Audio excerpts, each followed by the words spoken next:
no firm is using AI for designing. They are using it probably to get initial concept of design, initial plans, initial data, those kind of things, very initial options, provide options for clients. No firm, like in my firm as well, like we are going towards AI, but we are not using it. We are using AI in terms of gathering information or segregating information, but not to plan things. This episode kind of stayed with me even after we stopped recording. Um, Saaransh, as you guys know, is an architect, BIM specialist, content creator, and someone who honestly just cares about the field. You'll see it in everything he does, from breaking down complex stuff on YouTube to calling out what's not working in the system. He got this big vision, but also the energy, the grit actually to back it up. We talked about what it's really is like to move abroad, to dream big, and to actually live those dreams while dealing with a very real grind behind it. There's no fluff here, just a lot of truth. He opens up about the hard work, the doubts, reality of being in this profession, and the pressure that comes with putting yourself out there. What really struck with me is he's not afraid to speak about the rights and the wrongs, whether it's around architectural education, licensing, or just everyday experience of being in this field. So, your first question is, how are you feeling that you're inspiring so many people out there by your vlogs? First of all, like I just share what I know, what I see in the industry. Second, there was no one to guide me, or like there are no channels to talk about the real things that are going on in architecture. People talk about the best architects, best architecture for best architecture design, but then what?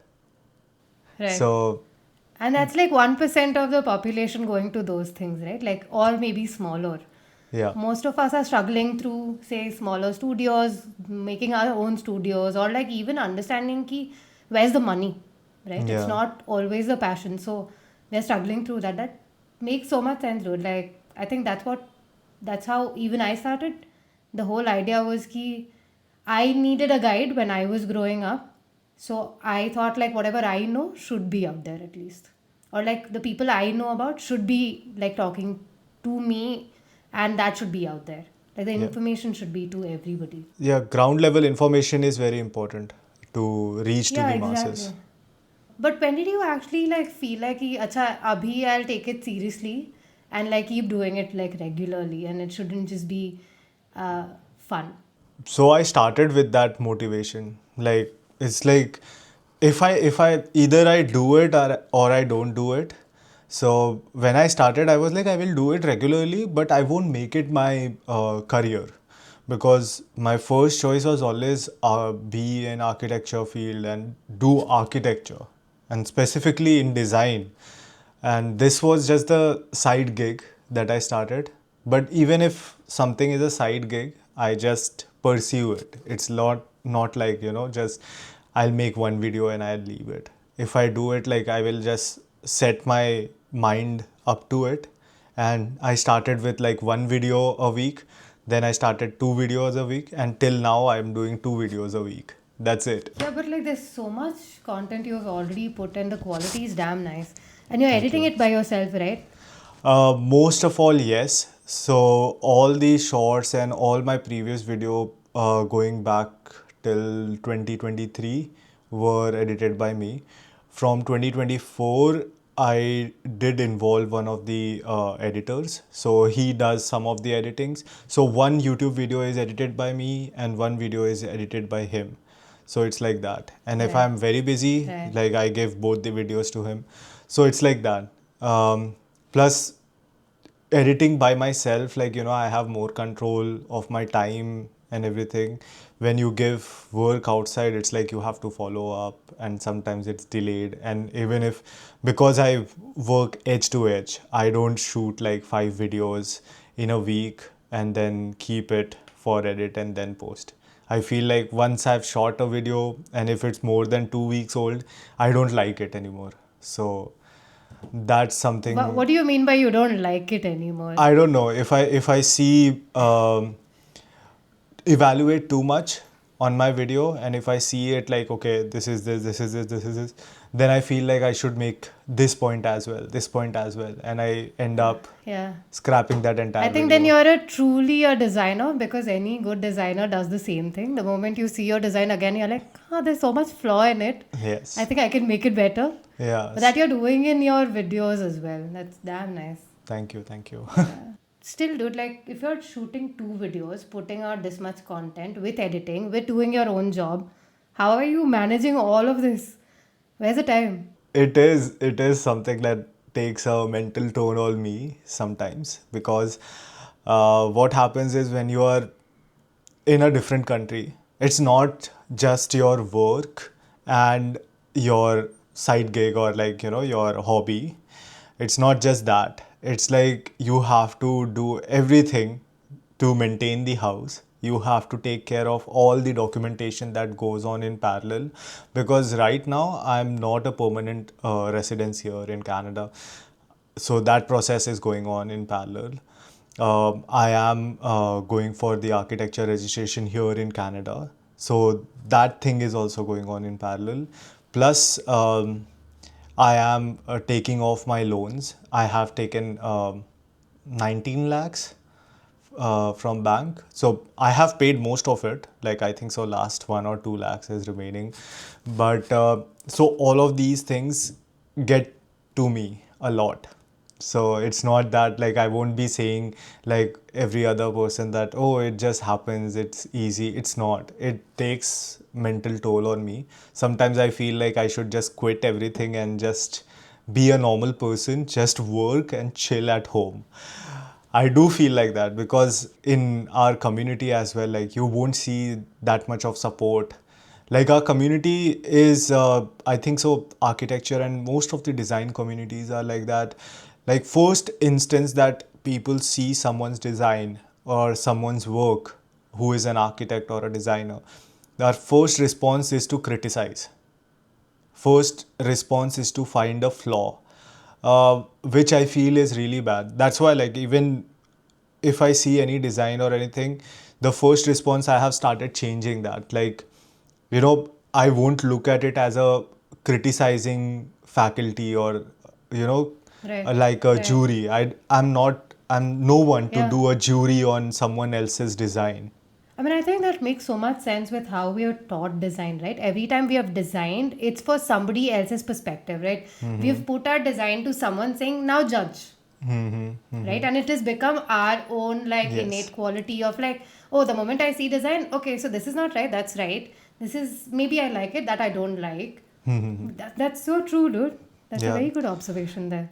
It's because of how we were taught design in schools and colleges. It's like every time you should be criticizing. Even if your design is the best design out there, you will get criticism. Which is okay, Yeah. fine. Like, I get the faculty mentality, like, where they want us to be prepared for the world and not get shattered when someone Yeah. is criticizing our design. But also, they don't teach, or no one teaches, like, how to perceive someone's design, because real life I agree. isn't a college. You are not a Yeah. faculty. You are not in a position of power. You are just a person Right. who is looking at someone else's design. Probably you, like, I mean, like, the person who is judging someone's design, or like, for example, I'll give my example. Like, if I'm judging a structure and I'm like, oh, this has this flaw, this could be better, I feel like that person has made it.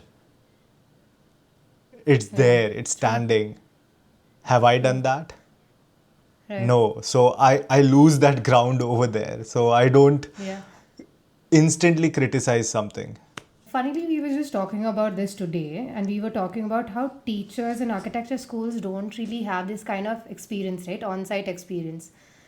But then they're still teaching us. So there's a difference, right? They don't really have the industrial expertise and sitting there telling us what works, doesn't work.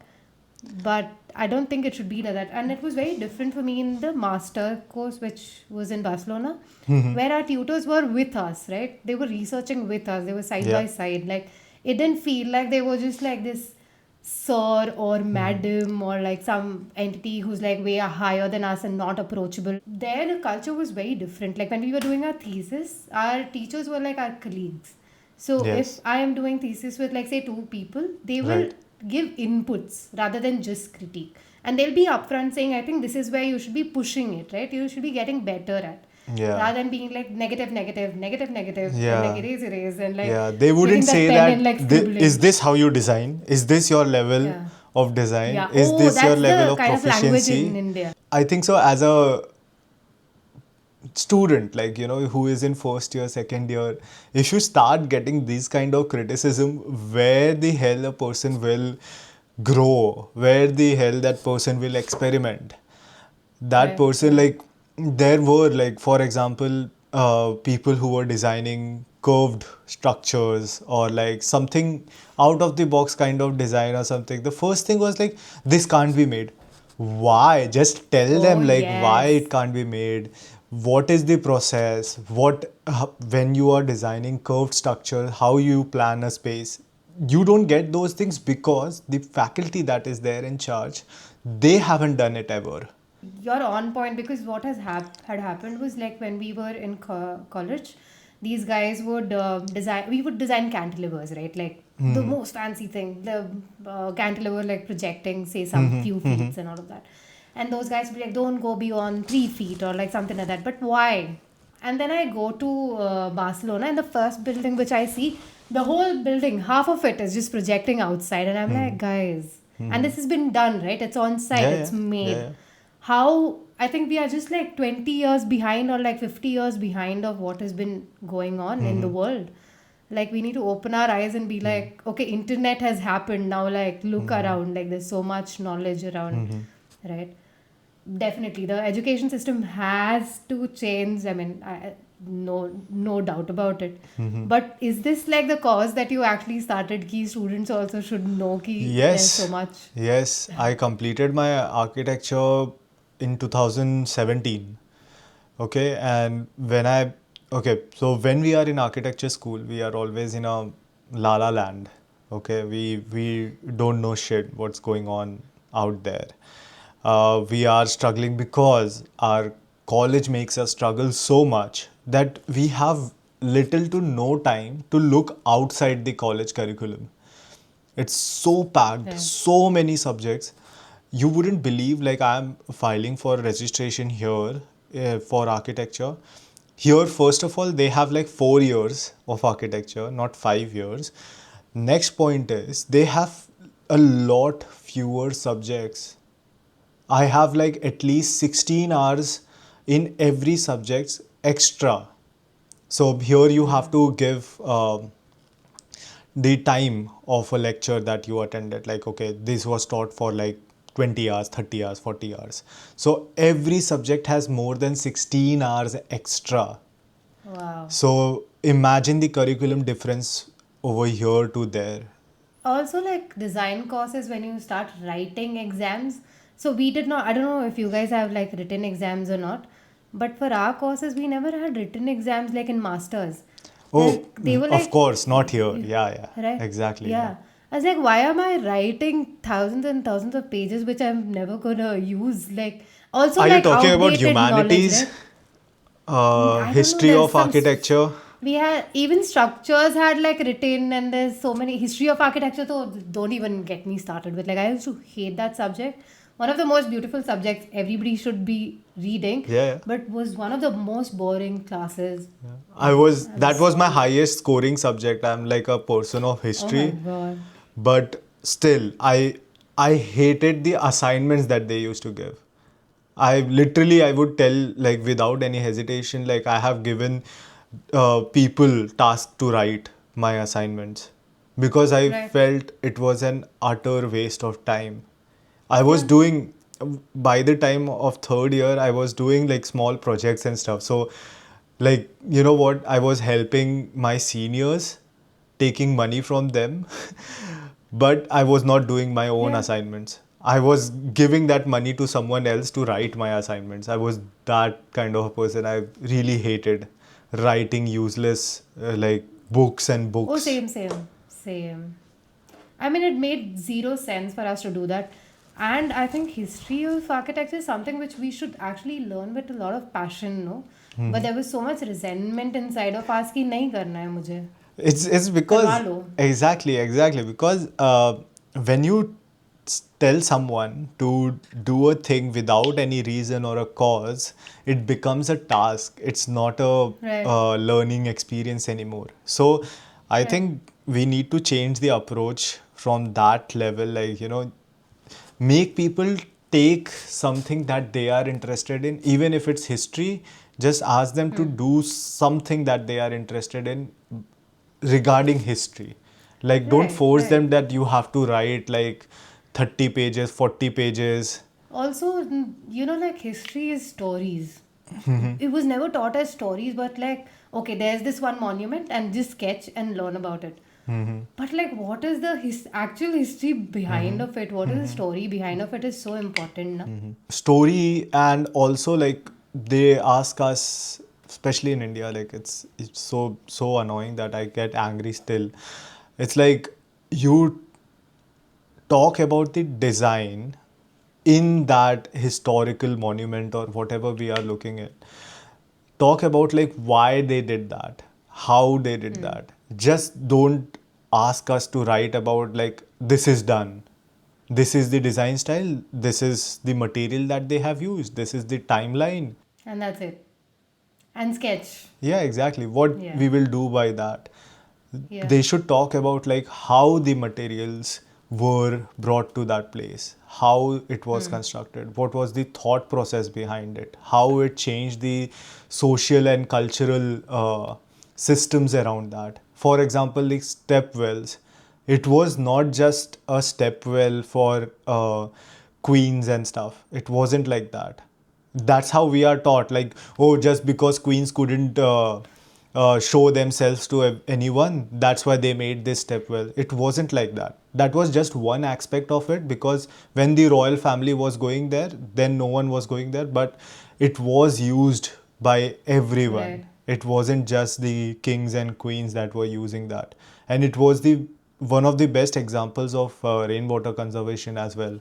Exactly. I was about to get to that. It was like it was also connected to the water channels around of it, and there was a lot of detail to it and like story to it, right? Like why would they do that? Right? They had to save water. They needed water at these times and stuff like that. But yeah, I mean the interest part of it was not created. It was always a curriculum which we had to tick boxes with and go on to the next, right? Yes, yes. Plus, the faculties, I feel like they are kind of the culprit, because most of the architects who are teaching in architecture colleges, I shouldn't say this, but it's just an alternative for them to get some Yeah, that's what money, we mentioned. easy Yeah, money, exactly. and get out. And half of them, I won't say all of them, I have had really good professors, Yeah. but some of the professors were kind of like failed in their architecture journey. Then they were getting all that frustration, all that anger from architecture industry out to the students. They were Yeah. reflecting straight to the students. They were, Yeah. yeah, they were just there for like, money. That's it. Yeah. They had no Yeah. passion towards it. Like maybe 75% of the people are that, and then there will be like say 25, and then we used to go to only these 25% of people saying, teachers saying, can you please like actually give the motivation. And I think they kept us intact through the whole 5 years, and somehow we came out. Yeah, I mean, I think all of us have had the same journey. That's why you left India and went to Barcelona and did your Yeah, masters. Are same thing. So I think I started hating architecture. That was the thing. I was like, I don't want to do any more toilet tiles. Hmm. Teach me real architecture, otherwise I don't want to be here. Yeah. Right? Like I don't want to do this. And dude, like when I started computation, curves were the most easiest thing to build. I was like, okay, I just know how to build a curvy wall, you know. And if you need to do a crazy facade and stuff like that, And there's so much more. This whole world of things just opens up in front of you, and you're like, "Sab kar sakte hain." It's Right. very, I won't say easy, but everything's doable. Only if you are interested. It's not Yeah, just yeah. that.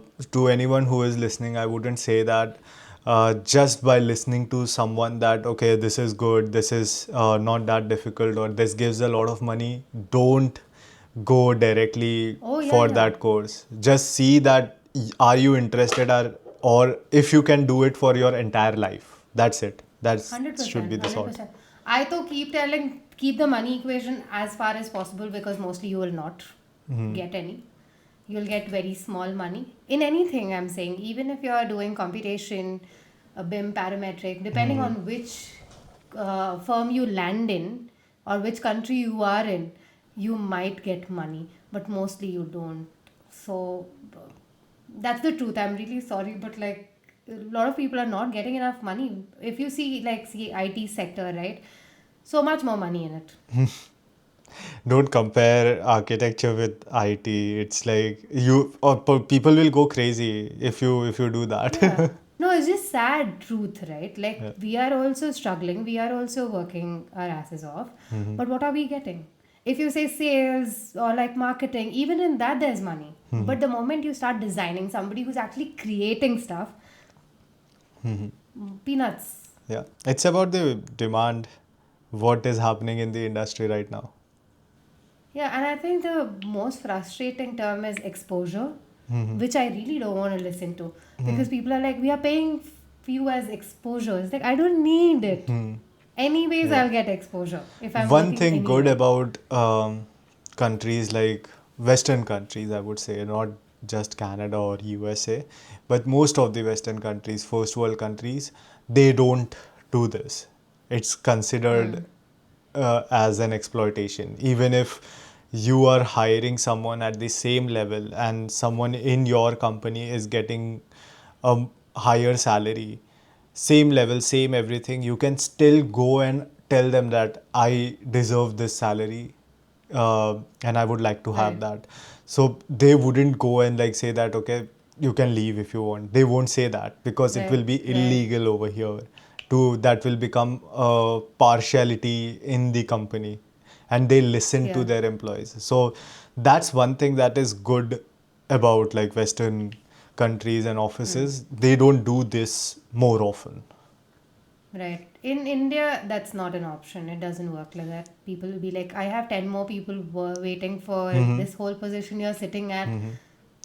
In India and all the Middle Eastern countries as well, like Middle Eastern regions also that. Even Europe. Okay. Even Europe, like, if like where I was there, Spain, right? Okay. And even Copenhagen and like many of the cities over there, you'll get paid like bare minimum initially, and then you'll be like, okay, but you're getting like a really good exposure in this firm, so why don't you just join it? Maybe after 2-3 years of like you really working hard, your payment might be slightly better. But European countries also, because a lot of people ask me for like, if I want to go to Europe, like how does that work, in Spain or say Italy or like anybody or anywhere. The Why very didn't you few firms who try for any other country in Europe, like Germany or? So I had a little crazy story. I moved to Nigeria, Africa for a year, and I had my own company there. So at that Okay. point, I wanted to change the world. And I was like, I'm the one, I'm going to do everything, I'm going to carry the baggage of the world. And I moved to Africa with my partner. And we actually tried pitching a lot of good projects over there. But as we all know, the government is almost non existential. Like, there's no government, non existing. So we had to pull back, and I was like, okay, it's not going to work out long term for me to stay there as well, as we know that living conditions are fine, not that great. So I had to move back to India, and then I started exploring what's happening here. Then I started working in MNCs, started doing my own thing, podcasts. You are working in a company right now Yeah, as a yeah, computational designer or? yes, as a computational designer. Okay. How is the demand over there in India for computational designing? I think people are still understanding what computational design is, right? So they're exploring. So Still? they call us and be like, "Ha, chalo, let's see how this can work out." Okay. And then yeah, and then it's like you're setting up everything. So for me, luckily in this firm, there was somebody who had already set up like first few stages. But most of the companies are trying to understand how to navigate through it. Also, what happens is when you are having working in an MNC, and if you have an Indian team and you have, say, UAE ka team and stuff Yeah. like that, there's a competition. Okay. Weirdly, in the company itself, people are competing. Where people should be supporting and being like together as a team, there's a competition always. So, very weird dynamic altogether. But I'm sure, at least like that has been my experience. I'm sure like there have people who are Yeah, experiencing better. right now there are a lot of international firms that are coming in. So Gensler is there in Mumbai Yeah. now, and Gensler's there, Jacobs there, Fosters and WSP, Partners. Atkins, Fosters and Partners. Yeah, a lot of companies, but you need to understand is most of these companies back end happens in India. Okay. Major designing does not happen here. So people are Okay. either drafting or Okay. Doing BIM and stuff like that. So main So are they designing. outsourcing basically? Like they are just Exactly, outsourcing exactly. the See, you need to cheap understand we are draftsmen? human. I'm sorry we are putting it out there, but yes. I think the next question would be how did you shift from like architectural design, like say AutoCAD and stuff from your college to BIM right now in the digital workflows? So I think like after architecture, like one software or two software I knew was first was AutoCAD, then SketchUp, and then the rendering softwares and everything. So I was always into software. Like I was that person, that geek who wanted a easier way. And when I know that there is an easier way to do something, I will do it. I will learn it no matter what it is there. Because in college itself, like when people were drafting their working drawing sheets by hand, I was the one person in class who took the permission out and did it everything on AutoCAD properly with line weights, everything. So I Right. think so, yeah, the trigger was always there. I like to do things which are like easier. It's not that like, of course, like if I say people that okay, Revit is easier than AutoCAD. If I say that, people will go get triggered, but it's not in terms of easier in learning or working on it. Easier in terms of getting the final product out. That's Right. the end goal, right? Like end goal shouldn't be like, oh, it should be the process should be easy, but the final result you will have to break your head and make everything. Right. So that was the thing. Plus in offices in India, everyone was doing what? AutoCAD. That's it. No one Right. touches 3D.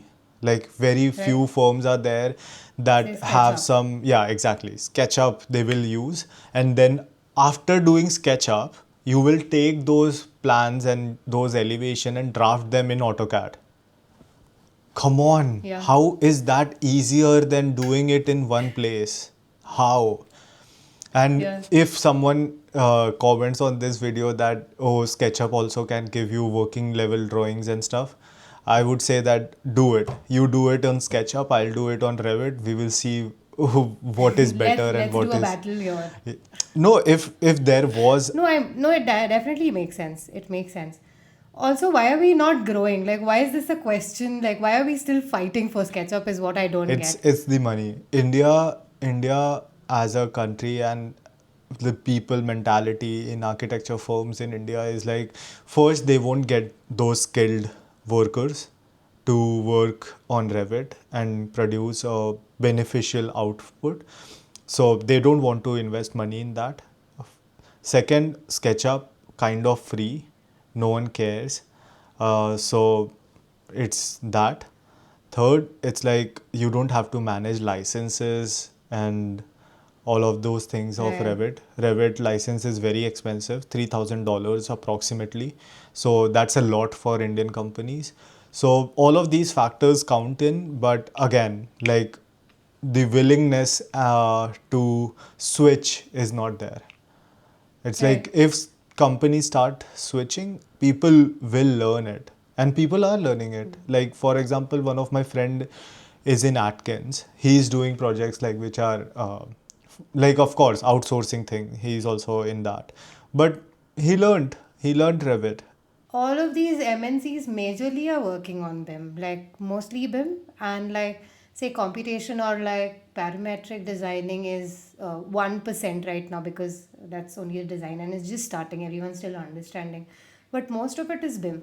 Yeah. I have not seen people, no, I think in WSP I've seen people use AutoCAD, which is weird. But Atkins, everything's BIM, everything's Revit. hmm Even when a computational design is done, okay, when you do a parametric design and everything, the final product still comes down to Revit, and the 100%. output comes down in Revit. Yeah, so we need to understand these are different tools, right? So computational design is not a tool to get all the details out in terms of the T of the building, right? It's not. We are not doing building modeling. What we are doing usually in all of these companies is concept exploration. Extremely complex concept, to break it down, is where we are using computation, parametric tools, and stuff like that. But then once that stage is done, the concept ends, you close everything and then give it to Revit. Right. Everything goes, and then from there, all the designs and say your drafting, everything happens in BIM.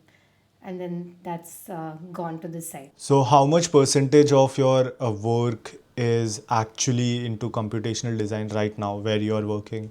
I don't touch BIM. I don't touch Revit. I purely work on computation. So even Okay. in the previous company, I was very clear. Once I enter, I'm going to do Like Rhino computation. and I'm not. Grasshopper. Yes, mostly Okay. Rhino and Grasshopper, or you can go to Rhino Inside and stuff like that. But very basic Rhino Inside and stuff. But majorly, it's mostly how to take your Rhino model into Revit is what we'll try to do. Help them.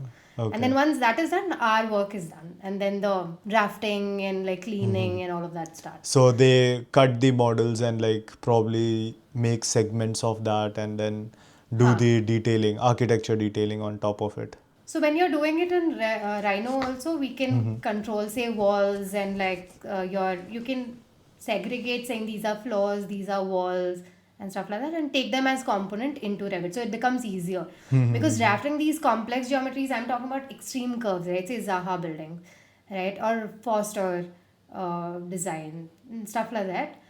So these are extremely complex design we are talking about. Doing it on Revit becomes very tedious. Right. So what we do is we get all these design done here and then taken. So any cleaning, anything which is curvy comes to computation. And then once you computation basically grasshopper. Once you do that and then it goes back to the then again computation may there is a lot of simulation in terms of environmental simulation that comes in. Structural analysis if you want to do, right? When simulations if you want to do CFD analysis and stuff like that. Right. And then a lot of other analysis. So say floor plan ke liye I want to do some sort of analysis of how far something is, where's your exit, stuff like that. So you come up with your own analysis as well, and because it's a tool where you can code stuff, you can create your own analysis tools as well, like smaller Okay. tools for yourself, and then you generate reports through that. So this is how basically right now people are using it in MNCs, right? But computation can be used in any and every field. Yeah, of course. Like everything is computational only. Like, for example, like people who are listening to this, even Revit is basically computation. It's not just 3D modeling. You do control things through parameters. You do control things through different plugins. You can generate reports as well. Like, for example, we do energy modeling. Exactly. Revit also has it, yeah. Yeah, so so Revit has its own way of doing energy modeling, that is Revit Insights. So it sends your model to an online platform, Autodesk platform, and that generates a results, and it also gives you outputs based on like, okay, you can implement these things and probably your design will be better. And Right. similarly, we have different tools like Cove tool is there. So that is also an online platform where you upload your Revit model, and it's a plugin that comes into Revit, and you upload your model, and that gives you results. So all of Right. this that we are doing is computational. Don't think that computational design just means like designing curvy structures. It's not that. 100%, 100%, 100%. So just to clear it, like when we are doing computation, you go from robotic fabrication to like coding in C Sharp to Python to also making website and stuff like that, Right. right? So that's where I come from. For me, the freedom was very important, that I could design anything and everything. And it so that's what we usually talk about on this podcast. Like once you've learned one designing, like one type of designing, you can transcend into any other kind of designing as well. You don't have to limit yourself. So say we always say, oh, you're an architect, then you're getting into interiors, but you know how to design, na? You can get into interiors, you understand the elements of interiors as well.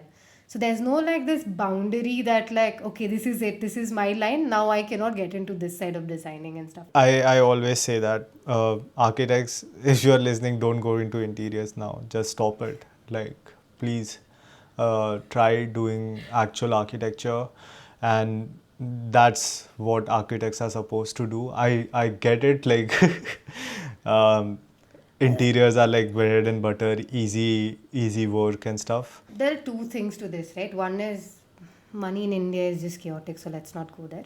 The other part is people don't really realize what design should they choose, right? For me, architecture happened, it was a coincidence that it happened, and for me, that scale made sense. But sometimes when we get into architecture, that scale doesn't make sense to us, and then if you are taking a wise decision or like a decision where you know that okay, interiors is your thing, go for it. Don't just go for like easy way, as you said. That makes sense. Ki acha theek hai, easy money, so let me just slide into interiors as well, and Yeah. then I'll come back to architecture. Yeah, because you won't be able to come back to architecture then. This is the pure fact, because architecture already the industry is saturated, and there are people who are doing hardcore architecture designing. So I don't think so people will trust you after you have done, for example, 10 years of interior design. They won't give you their office like or a bungalow to design. When are you planning to start your studio? Because I feel like you really want to. Yeah, of course. I think so. The person is not an architect if he doesn't want to start his own practice. We are education, the title of an architect is meant for that. You have to start your own Right. company.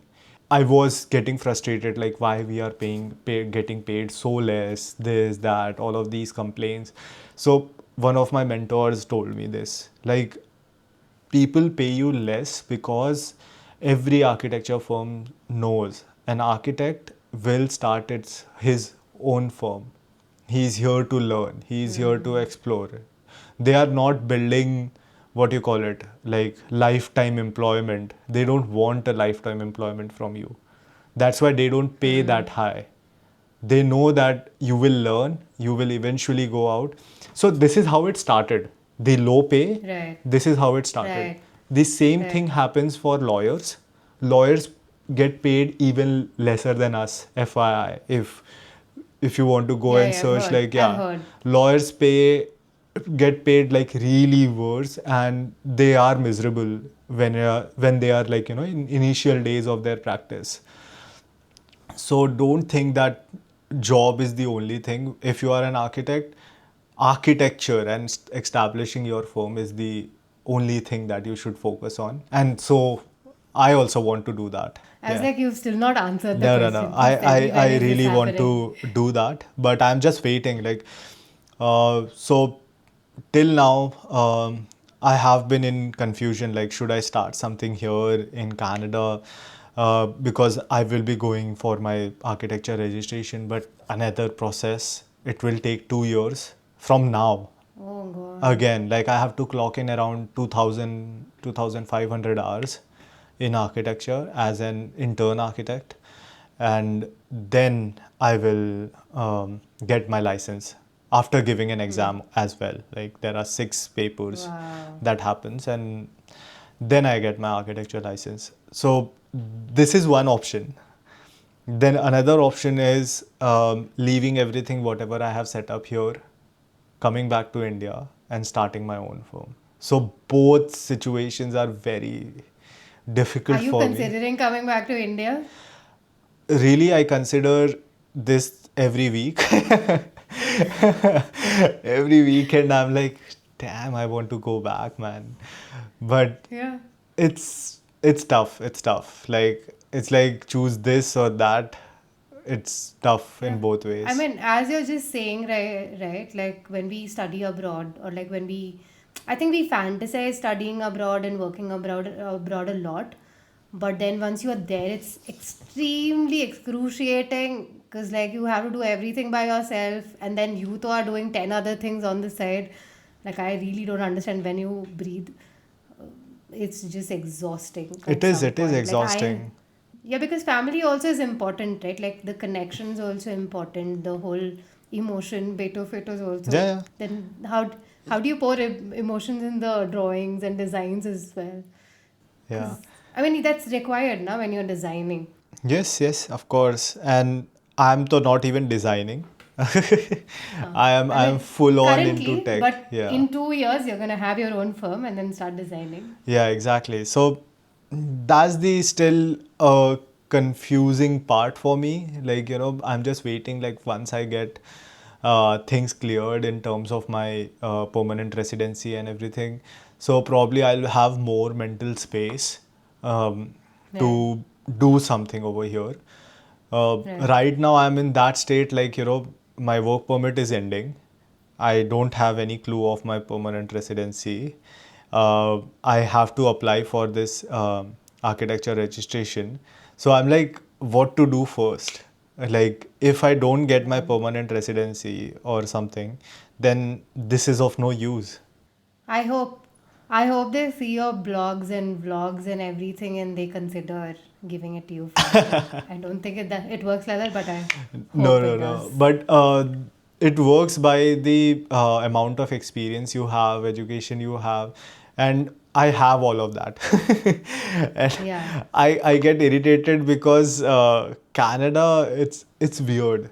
In Canada, it's like they are giving permanent residency to truck drivers, welders, Whoa. carpenters.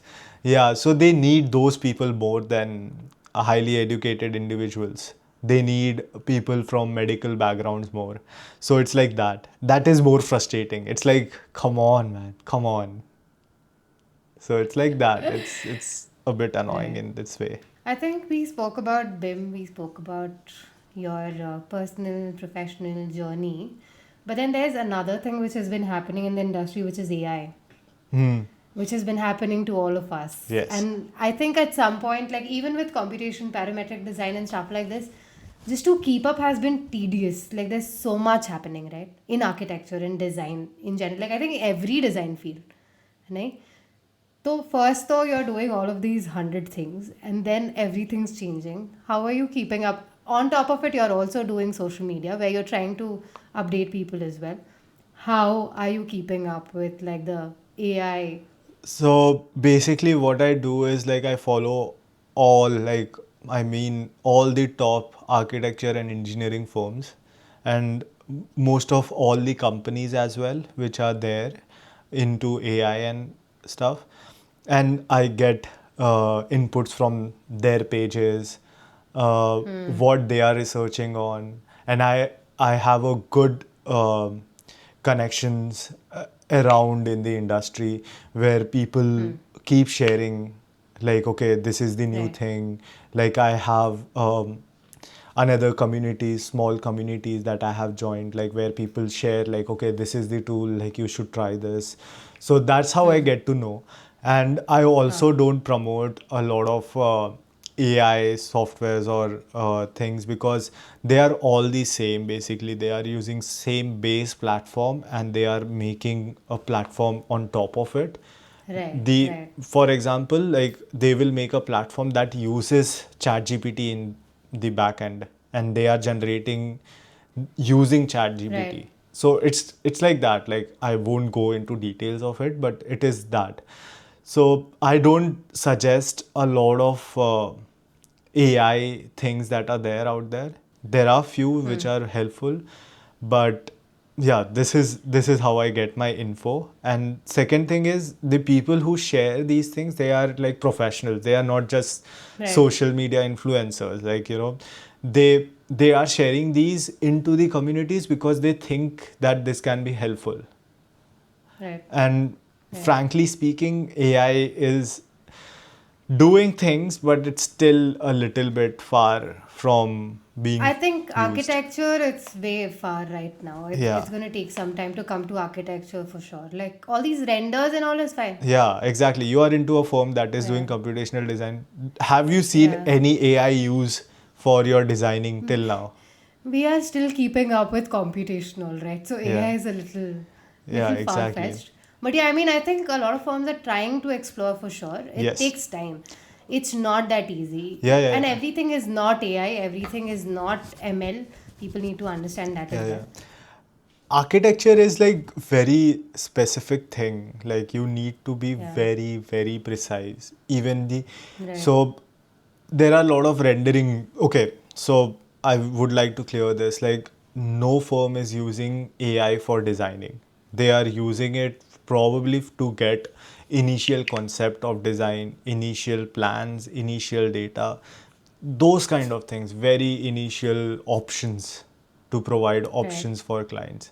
No firm, like in my firm as well, like we are going towards AI, but we are not using it.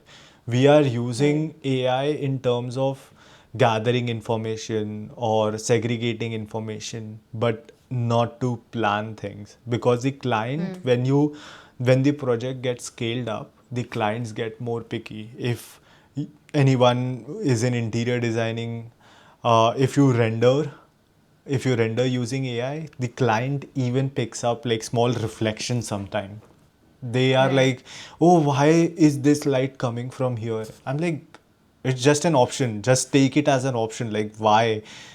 So Yeah. it is still far fetched. Like, it's not right Yeah. here on our faces, and we need to learn. So Right. just Right. explore, experiment, understand how to prompt. There are a lot of Yeah. Google based courses. Just learn how AI understands basically what are the Right. wordings. You can't make a Right. full on sentence like how I am talking to you right now. We can't do that. We can't make that Right. kind of sentence and expect AI to give the right answer. You need to have like small phrases like which AI will understand. That's what prompts is. So I would say like it's still Yes. long way. At least in our field, it is gonna take some time for sure. And also like I feel the other take is it can kind of actually helps us, like whatever's coming, it's not like taking our job. This taking our jobs thing has become like a thing now, that oh, we're not gonna have any work. I think architects guys, we're gonna have work all the time and sleepless nights all the time, so let's get to it. I don't Yeah. think there's any other way. True, true. I Yeah. think through this, I would ask you a question of like, say, if I'm a student, which softwares would you suggest I should be learning in college? If you are a student in India, start learning, of course, AutoCAD, SketchUp, Revit. These three softwares you should know thoroughly. It's like Revit and AutoCAD is like the thing, especially for students in India, because lot of companies and firms are using Revit only and Autodesk based softwares. We don't use ArchiCAD. You were in Europe, right? So Yeah, you know that they use ArchiCAD more over yeah, there. yeah, So that will right. change country to country, state to state, but just look around, ask around into companies what softwares do you use, what things you use, and learn those things. I wouldn't say just AutoCAD, Revit, and SketchUp are the only thing, but just ask around what is going on. But Right. for Indian student, I would say these will be one, and then you can switch to, as you have learned, right, Rhino, Grasshopper. It's still after you know Revit. Yeah, yeah, for sure, for sure. Like once you know how to do drafting, once you've understood how walls and everything else works, is when you get into parametric design and stuff like that. That's And it's not a big market as well. So Yeah, it is not. It's not. So a lot of people come to me and ask me that, okay, well, will there be like a more paid job in parametric design? No. mhm. I'm sorry, I've learned it and I've faced it. No. Because people are still trying to understand where to place us. So it's a Yes. very tricky situation. Even abroad, people are trying to figure out where computation design really fits. So it's not like just because you've upgraded your skills to parametric design, and first of all, people need to understand this is just a tool. How you utilize is Yeah, very, we need very to important. understand, like, guys, or anyone who is listening to this, like, try to understand. You will know you are capable of doing a lot of things. You know all the softwares, you know programming as well, everything. But just see where you are. If your country or if your state is not using that, if the market need is not there, it won't be worth it. It won't be of any worth. Like, no matter what kind of knowledge you have, if your area is demanding people with Revit skill, people with Revit skill will get job, and not people with parametric skills. So think Yeah. in that terms. Like, what is market asking right now? What are the, and for the people also, students, like on softwares I was talking about. So just open up LinkedIn and open up Indeed, just see architecture job listing, and in the requirements see what are they asking, what softwares they are asking. Right. So once they ask, like, okay, I need Revit, I need AutoCAD, I need these, so you know, like, okay, a lot of firms are asking for these softwares, so learn those softwares. That's it. That's how it works basically. It's not Right. about like what is out there. It's about what is Right. required in your state or country. That's so important to understand what the industry is asking for. You're on point in this. What we do in architecture is we want to have this passion, follow passion about only design, and don't understand how it actually applies on site or like in a firm, right? And then there's a gap always. So I think we were just talking about this today of like how we follow passion, or like how we are getting educated in schools is so different, and the moment you get into like a studio or like an architecture studio, I'm saying, or an MNC, what they're doing is just stark opposite, right? Because what we are doing here is say drafting, sketching, and like fantasizing. Meanwhile, they're doing job how it will work on ground. That's you will have to, I think, if they are not teaching, you need to bridge your own gap. And the way you're telling, go on LinkedIn, see what people are doing, what the companies are doing, and you have all the data outside. I think if you want to search, it's a little bit difficult to search. I think you're trying to put the word out there through ArchiVlogs, but yeah, I mean, data is there. You need to like go and research Yes, and yes. understand, look for the path for sure. You started ArchiVlogs. Was it through frustration or curiosity? Uh, it wasn't either. Like, so I was planning to go and do my masters from Australia. I got into the University of South Australia as well, like with 25% scholarship and all of these things in 2021. And it happened, so I got my offer letter in what, November 2020. I got my offer letter. And in January, COVID happened. So Oh. yeah, so my loan got rejected. I had to postpone my intake. So the college was really good, like South Australia. They even accepted, like they were like, you can join in the next term. We will keep your admission seat and scholarship, everything intact. So I started researching on the alternative options and stuff like that. One of my friends suggested like try Canada. I was like, okay, fine. I have no other option right now. So Canada was cheaper, and so I switched to Canada. And at that time, in COVID time, I was like confused about what to do now because my projects were not going on. There were few smaller projects, like small scale projects that were going on, like schools and stuff. So I was like, now what? Then I decided, like, let's do what I have right now. I have information and knowledge about education abroad, especially for architects, because I had to struggle a lot. I had to find people on LinkedIn. I had to find people on Instagram, Facebook. I have messaged thousands of people to get the information, like which college is better, which university, what is their experience in those countries. So that's how I started my channel first. And Right. probably you can say little bit of frustration was there in this term, that there is no information out there. So the entire purpose of my channel was to help students to understand what really is architecture and architecture field. Because right now there is still a lot of gaps in our field. Like, people don't cover it. People show just the fancy ass buildings, fancy architecture, what is going on, like planning and this and that. But on the ground level, these don't matter. No one asks you like which architects do you follow and give you a job. No one does that. Yeah. No company does Yeah. that. You might be following Frank Lloyd Wright or Norman Foster, but that doesn't matter.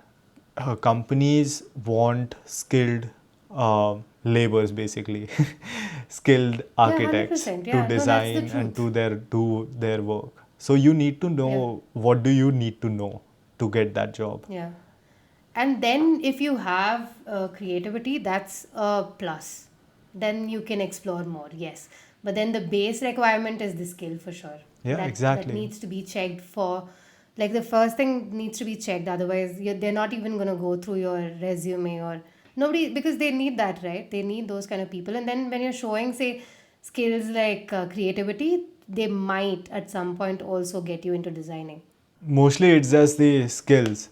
If you are a skill provider, and the companies are hiring you for your skills, not basically just by your design, or like, how fancy you can design. It's not like that. Yeah, yeah. Because in Yeah, the most initial, of it. yeah, because in the initial phase, at least till 2 to 3 years, I don't think so you will be designing anything significant. Yeah, even if you're like the best designer, still you wouldn't. After 2, 3 years, as you mentioned, and once you've learned how a team really works, and that's how anybody would do it, right? Even if you're starting your own firm, you wouldn't just give somebody, okay, let's just design something today.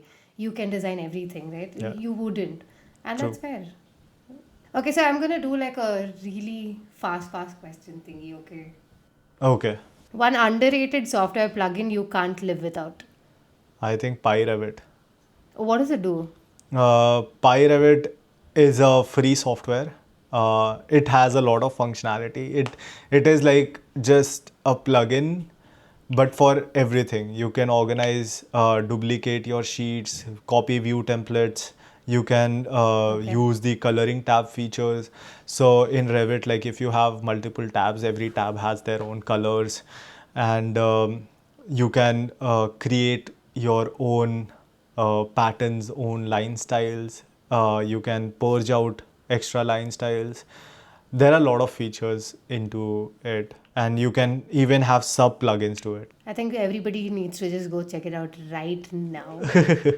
Next question is, I think we discussed about a lot of myths, but one myth about architecture that needs to die today. Myth that architecture field will give you a lot of money. Dude, I want to answer the same thing. There's so much frustration in all of us.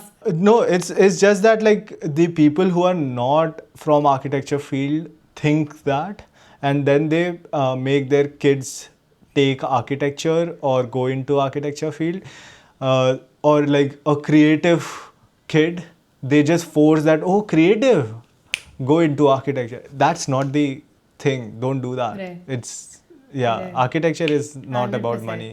It's not. I think at this point people have like the people have made too many reels about this, so I think you should know. If not, then you're not on internet. Uh, okay, next question. A DM from a stranger that made your day. Oh, DM as in like I got a LinkedIn message from a guy. He messaged me, "Hey bro, I am here because of you today. I'm working. He is working in US right now for one of the best firms, and he was like, I saw your video in during COVID times, like bad camera quality and all of those things. And he said that I just saw your one or two videos, and I started researching. And right now I'm in US and I'm working here, and I want to give you the credit that you kind of motivated me. And I will be very frank that I haven't seen any of your videos, but it's great to see that you are here in Canada, and like you are working for another firm and stuff like that. And I was like, wow. If you could work with one architecture firm or creator, who would it be? uh, Architecture firm, I would say Gensler probably. Gensler Okay. is doing good I job. think they will take you, dude. Like, if you really want to get there, they will take you. Yeah, right now I'm not looking for them, but Yeah. yeah, like I would like to work with them probably, and if it was possible, I would have loved to work with BV Doshi sir, like just Oh, yeah. to just probably just one session just to sit and listen to him. I love his interviews and how he talks. Okay, the next one's hilarious. Okay. What's your worst software crash story? I think it was pre-final jury. Yes, yeah. My entire laptop got crashed and I had to format it. Why is it always that when we are doing submission, our laptop just Yes, crashes? exactly. Why? So yes, I The will I will answer that question. universe. It took me like 3-4 years to understand why that happens. So we continuously keep working on that software and it gets piled up. So whenever you are using software or any software, the temporary folder or the temporary files get piling up in background in your whatever temporary folders that you have selected for that specific software, and it piles up so much because you're continuously keeping that software on, not shutting down your laptop, not frequently restarting, and purging out all the temporary documents that are there. So that Oh, impacts the functionality of the software, and your computer lags because when you open a certain software, the software goes through that temporary folder. It selects the uh, last situation that it was in, and it opens that up. okay. So it loads it a Okay, fair lot. enough. So Right, right, purging your temporary folder is very, very important. Uh, right. Restarting your laptop frequently, changing the location of your software to a more empty drive. Like, don't keep your software primarily in C drive. Like, keep it, or if you are keeping it on C drive, if you have an SSD, keep it on that and save it elsewhere and keep purging out. That's the only Right. way to stop these crashes. Hopefully, no more software crashes, or at least lesser. Yeah. Okay. One piece of advice your younger self really needs to hear, or needed to hear. um, Learn more softwares. Learn more Oh my softwares, god, and this is uh, scary. don't take architecture lightly. It's not that easy. It is not. It is not. Um, Dude, it has been a pleasure. I think you're a very real human being. Love this conversation. I don't think there's any filter Thank you. when you're doing your reels or when you're here. And I Yeah. love that. And I think we are all on the same path, the Yeah, same we are all journey. in the same boat. Someone is just Yeah, sitting a little bit further in the front, and yeah, someone is in the back, and someone is under the deck of this boat. yeah, So we yeah. are in the same boat.